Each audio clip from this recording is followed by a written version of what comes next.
one of the things that I love about our approach to helmet design and engineering is the thoughtfulness of the holistic product, right? And so, that adaptive fit system is a super critical, essential component. But we also look at balance and comfort, and balance specifically is a really interesting one to think about in terms of the weight, right? It's not just about the weight; it's about where that weight is located. I'd love to hear maybe a little bit more of a breakdown about how we think about weight distribution in the helmet and profile and other things, and how that affects the sensation on your head. Yeah, I mean, it's a really great question because I think it's actually it's a disregarded attribute of helmets typically. I think usually, folks are thinking about what's the weight of the helmet. Just give me, what's that number? What's the total weight of the system? Which, granted, that's important too. And Xenith Shadow XR is certainly, actually lighter than some of the top performing competitors on the market.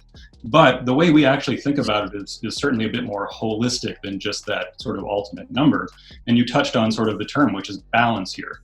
And so what do we mean by balance? You can think of it sort of as the actual balance point of the helmet. So where is that weight concentrated, which might give it sort of a front heavy, back heavy, or top heavy sensation.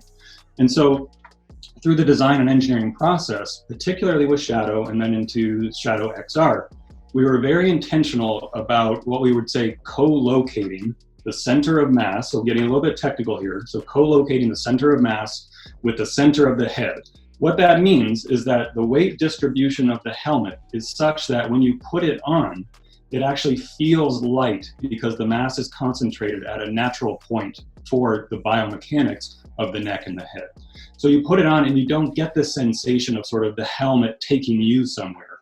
You control the helmet, you have your natural ability and natural agility on the field, which we know protection on the field is about more than just sort of impact mitigation.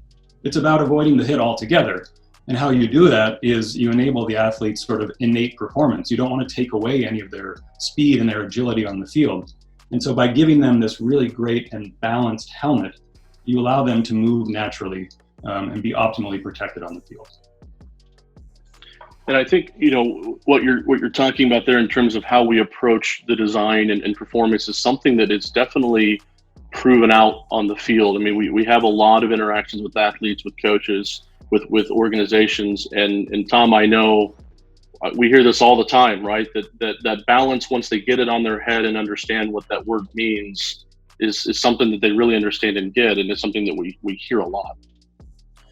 Yeah, it's interesting. I don't know that when we describe balance to them, I don't know that it really registers until they put the helmet on. And the most kind of common comment you'll hear from players, especially your varsity level, your high school, college, and even your pro players, of like, wow, this is a really light helmet, or this is the lightest helmet I've worn, or this is so much lighter than what I wore last year. And then, we know that the weight is not that different, if at all. It might be the exact same weight of what they said they wore the previous year, but it just feels so much more balanced on their head. And as in the natural thing, once they get it on and get it fit to their head, then they're instantly doing the neck movements of how it feels, and it just, you don't get that whole movement of the helmet trying to lead you in a certain direction. You definitely hear it from players that have worn it on field, if they're a lineman or if there's somebody in a down position, they just don't feel like they're being pulled forward and towards the ground. So it's a really deceptive feel. I mean, until you really put it on your head and really get to experience it, it might not make a lot of sense, but when you get it on, it will feel much different than anything else you've worn. We want you to stay healthy and safe out there. And if you have any other questions, I would certainly encourage you to reach out to Tom Mercer at teammercer@xenith.com. Appreciate your guys' time, and stay safe out there. Thank you.